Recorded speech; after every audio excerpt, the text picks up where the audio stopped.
مولود ہوتا ہے بعد میں سیرت ہوتی ہے، پہلے پیدائش ہوتی ہے بعد میں سیرت ہوتی ہے، پہلے جو ہے کسی کا برتھ ڈے ہوتا ہے بعد میں جو ہے اس کی سیرت بنتی ہے۔ یہ الگ بات ہے کہ ہمارے حبیب علیہ الصلاۃ والتسلیم ابھی پیدا نہیں ہوئے تھے، آپ کی شفاعت عظمیٰ کے چرچے پہلے تھے، ابھی پیدا نہیں ہوئے تھے، آپ کے امام القبلتین کے چرچے پہلے تھے، ابھی پیدا نہیں ہوئے تھے،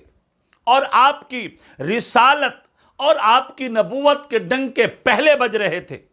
ابھی پیدا نہیں ہوئے تھے۔ حضور علیہ الصلاۃ والتسلیم کی شانیں، حضور علیہ الصلاۃ والتسلیم کے فضائل، حضور علیہ الصلاۃ والتسلیم کی مبارک تذکرے، یہ بنی اسرائیل کے انبیاء علیہ الصلاۃ والتسلیم کی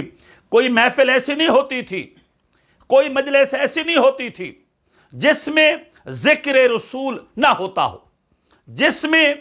پیغمبر کی بشارتیں نہ دی جاتی ہوں، حضور پر ایمان لانے کا درس نہ دیا جاتا ہو، حضور کو نبی اور رسول ماننے کی دعوت نہ دی جاتی ہو۔ حضور ابھی تشریف نہیں لائے مگر آپ کا ذکر پاک پہلے سے تھا۔